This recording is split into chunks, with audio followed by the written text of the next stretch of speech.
Yeah, so I'll let you look at that for a second. Worries kind of speaks for itself, and distractions. I don't see anything wrong with that, like a hamburger in one hand, soft drink in the other. You could probably throw a phone in there and text a little bit while you're driving, just a little bit of something. Worries and distractions. Yeah. So this is the story of Mary and Martha, two sisters, and they're here in the Gospel of Luke. This is way up there. This kind of works, but I'd like it a bit down here further. And they show up in the Gospel of John, where their brother Lazarus dies and Jesus raises him from the dead. So a bit of the context here, because what's going to happen in this story, as you will have read, or just heard me read, is Martha gets kind of rebuked by Jesus. So to get a little bit of a background to that, we have to realize that they had a relationship. This isn't out of the blue here. In the Gospel of John, when Lazarus dies, their brother, Jesus shows up after the fact, and Martha comes out and says, Lord, if you'd been here, my brother would not have died. He says, but even then, even now I know that whatever you say will happen. Jesus says, I am the resurrection and the life. Whoever believes in me, though he die, yet shall he live, etc. And he says, Martha, do you believe that? And Martha says, I believe you are the Christ, the Christ of God. And so here's a woman of great faith. Also in the beginning of the story, which is quite important, here's actually an artist's depiction of the invitation of Martha. As Jesus and his disciples were on their way, he came to a village where a woman named Martha opened her home to him. Key verse. She opened her home to him, to Jesus. Because not everybody does that. And Jesus does not go where he's not wanted. He does not go in where he's not welcomed. And that's one of the wonderful things about Jesus. And something to get, there's something to learn from for us there, but it's also something to recognize. God does not push himself on people. He kind of hides until we're open to him, until we want him, until we seek him. And then he comes. So this window here at the front, your front left, it's got a passage from, I think it's Revelation 3:20 or 21. And it's, Jesus says, behold, I stand at the door and knock. I'm always knocking. Whoever, hears my voice and opens the door, I will come in and have fellowship with them, and they with me. And the counter side of that is, a few weeks ago I had the scripture where Jesus and his disciples were heading for Jerusalem, and the disciples went to get ready at this city in Samaria, but they didn't want to have them come because Jesus was going to Jerusalem. And the disciples, naturally, said, should we call down fire from heaven and kind of blow up the town? And Jesus didn't think that was a good idea, which is interesting and telling of the mercy of Jesus. But he wouldn't go where he wasn't wanted. He will not. So this is, but in the case of Martha, Martha is someone who wants Jesus in her home. She's got a relationship with him. It's not an unusual thing for him to come to the house. That's what the sense of the story gives us. And that's a big question for everybody. Are we welcoming of Jesus and his word and his truth and his way into our world and into our lives? So, of course, in the story, this is the thing that happens. This is a great, really telling picture. So we got Jesus in the foreground, Mary sitting there doing nothing, and Martha in the background slaving away over the dinner. See, this is where a lot of us can really identify with Martha, right? We find ourselves, we've got company and we're kind of working overtime, and sometimes nobody else is helping, and none of you have ever had that experience. Okay. Every day. Story of your life. So, kind of understandably, it says Martha was distracted by all the preparations. Now, if we think, there's pressure on us when there's company to take care of our company, to make the meals and stuff. I mean, nothing compared to Middle Easterners, because they are obsessed with hospitality. It is culturally bred into them deeply that you have to take care of people and feed them and give them places to sleep and all that stuff, and just be super kind, ultra kind to your guests.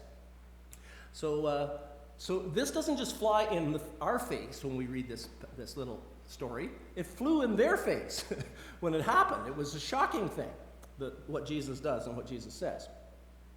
So Martha's distracted. She came to Jesus and said, "Lord, don't you care that my sister has left me to do the work by myself? Tell her to help me."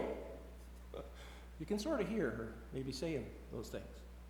And that's a little bit shocking too. I mean, look at the way she's talking to Jesus. She's actually trying to boss Jesus around and tell him what to do. It's like, whoa. But you know what's wonderful about that is that she felt free to do that. I mean, I think that's very telling of Jesus and what he's like, and how comfortable people were with him, how easy he was to be with for common people. He wasn't somebody that they felt intimidated by, or they felt was always judging them every little thing that they would say. And we sometimes feel that way around people. But they didn't feel that way around Jesus. Martha could come out and blurt out the first thing that came into her head, and Jesus did not come down hard on it. He used it as an occasion to teach her, but she felt, the thing to me that's astonishing and wonderful is how comfortable she was to say her piece.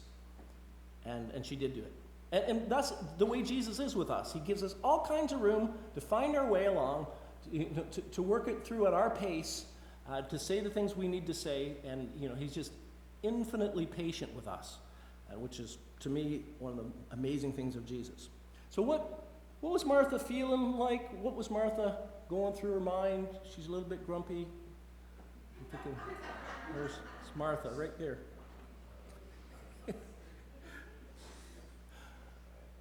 And here's what Jesus says.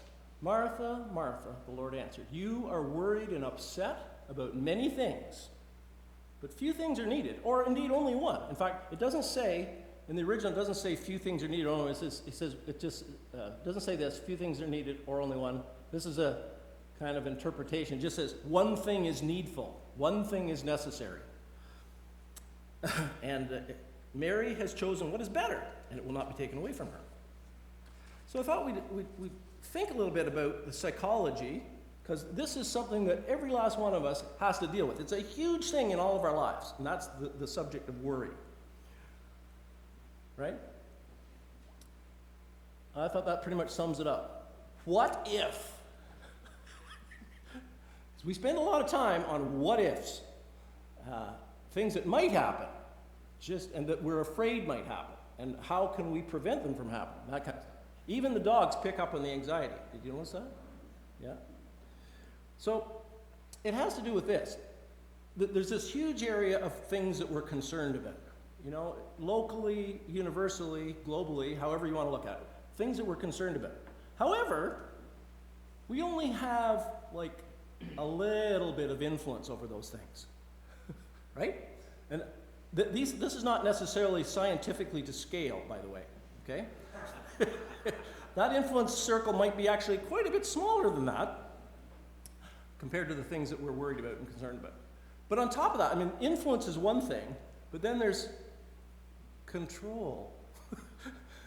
We have actually control over much less than what we might have influence over. So we really don't have control over very much in life, do we? You maybe, arguably, you have control over yourself, and that's debatable, right? And we could wish we have control over the rest of the crazy people, but we don't. So basically, somewhere in between what we actually have control over and concern out here is where there's a lot of room for us to worry, and we do.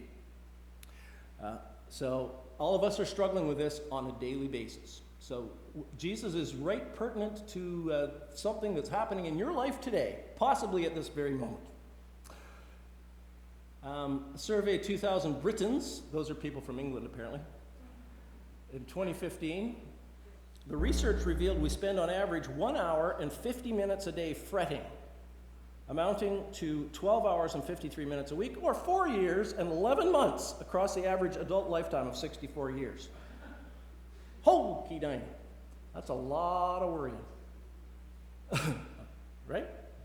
Now, of course, that's on average, it says. Now, some of you, maybe all of you here today, you don't even worry about anything. You're like, whatever.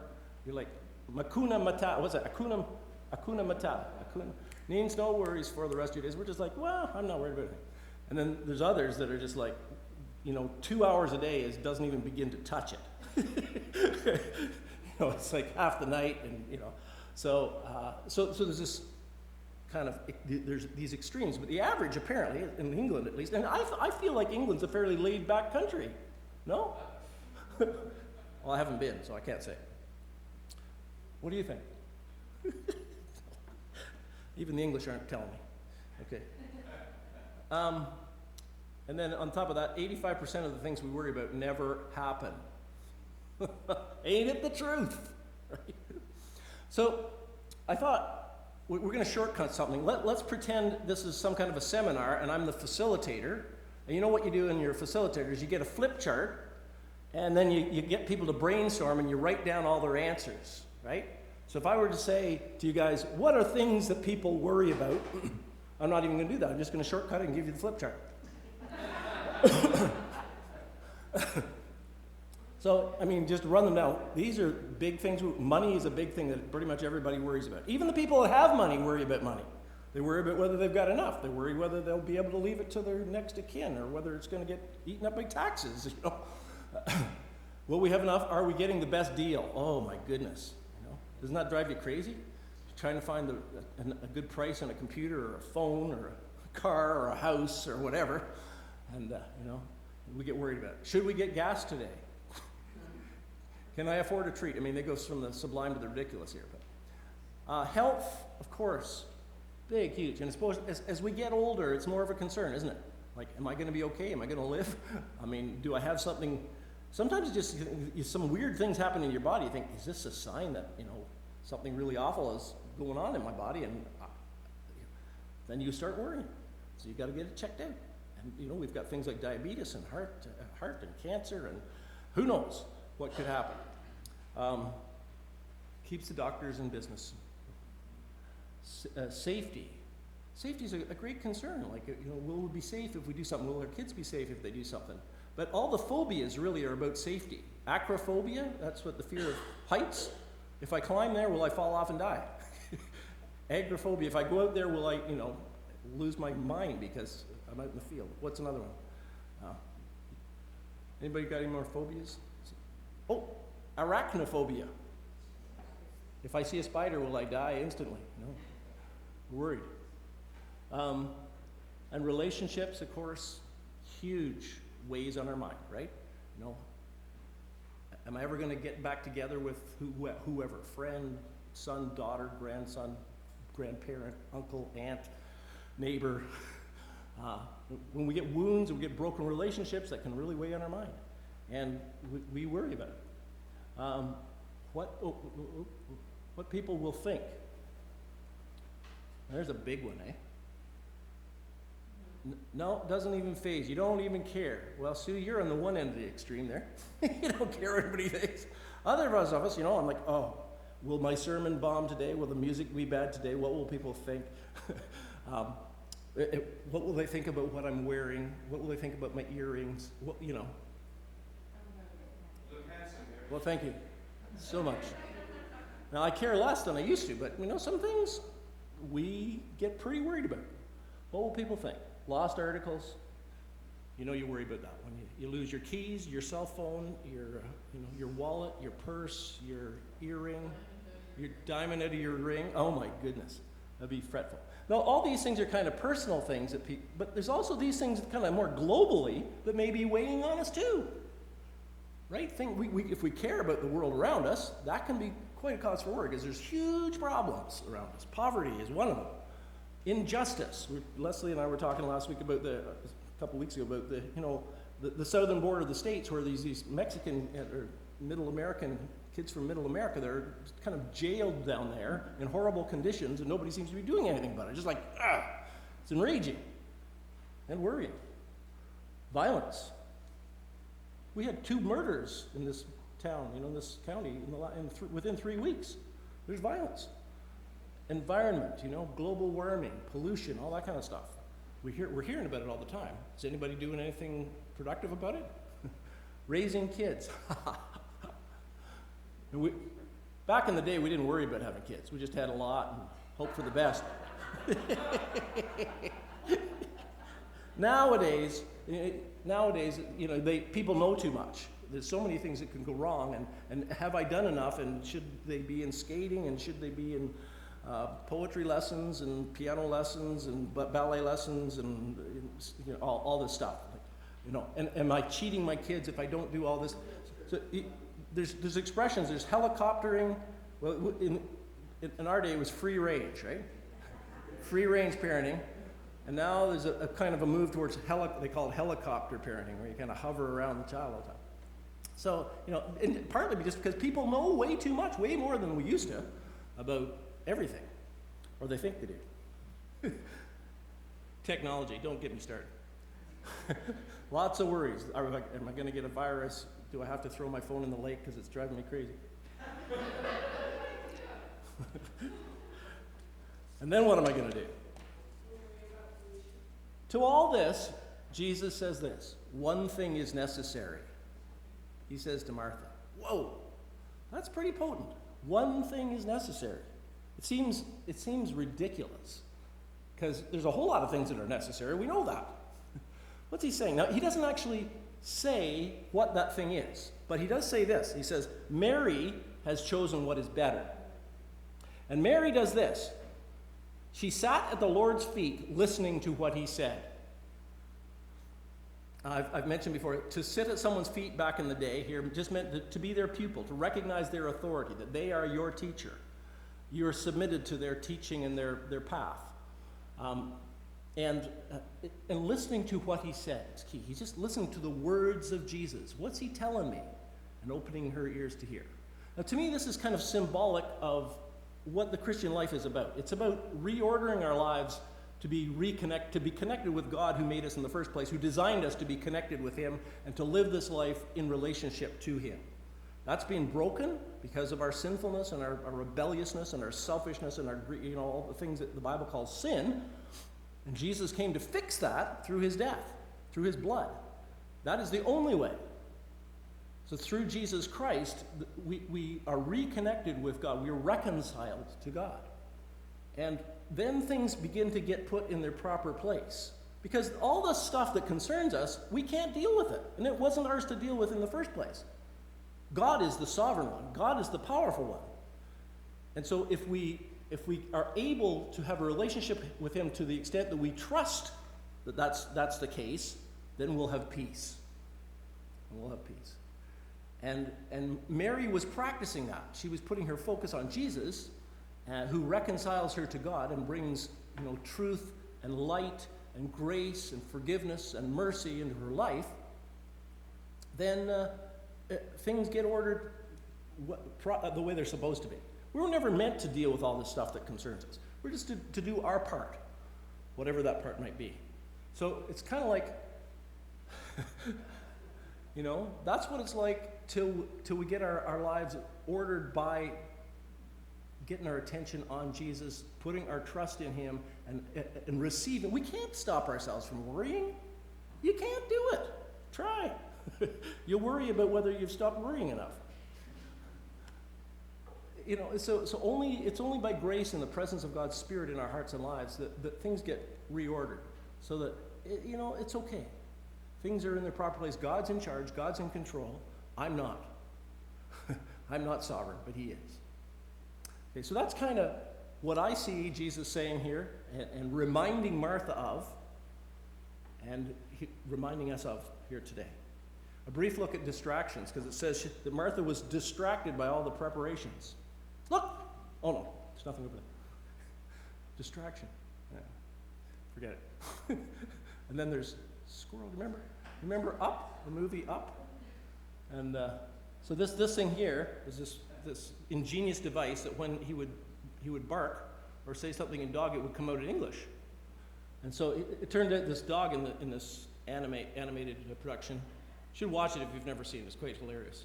And he's quite intelligent, and he has great things to say, and he loves everybody. I love you. Because dogs do, right, Sue? They love everybody. Most of them. But, a squirrel goes by in the middle of his deep conversation. It's like, squirrel! And he's gone. Just can relate to that. And a lot of us are like that. We're easily distracted. Yeah. The bane of the preacher's existence, apparently. Are we? Looking up Bible verses. So here's the flip chart on distractions. You can just music, pictures, sports, games, people, TV shows, websites, telephone calls, text messages, tweets, emails, imagination. Apparently imagination, daydreaming is the biggest cause of car accidents. It's not texting, well, that's not helping. But people just are off in their own world, they're distracted by something in their brains, boom. Movies, it's I think 65% of these accidents or something like that. Movies, parties, books, and the list just goes on. We spend another minute, we could just, and all those things, really nothing wrong with them in and of themselves. They can take us away from what's really important in life, what really matters, and what needs to be a priority. And I think to that, Jesus is saying one thing is necessary, and that is that we get our eyes focused on Him. I don't play much golf, but I understand that you have to keep your eye on the ball. Is that right? Yes. Keep your eye on the ball. If you're looking down the fairway and you're trying to hit the ball, you're not going to have very much success. Right? And it's the same with the Christian life. Keep your eye on Jesus Christ. He is the ball, if you will. And, that brings everything into its proper place. I threw this in because this is a Sunday service at a typical church in North America with nobody much there. And, it's all too common. And now there's lots of reasons for that. Lots of reasons. And I don't think this is the biggest reason. I think that the church has had to change. Christians have had to change. God is at work doing something in our world. But one of the things that's going on is there's an awful lot of distractions. I mean, aren't there a lot of things that we could be doing today instead of sitting in a hot old church listening to Harry go on and on?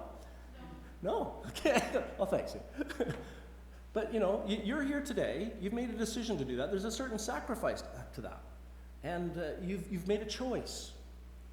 And you've put aside the distractions in order to focus on God.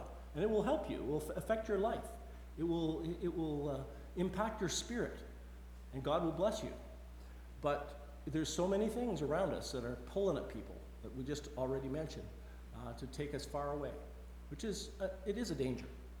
So Jesus says to Martha, was very distracted that day. He says to Mary, Mary has chosen what is better, and it will not be taken away from her.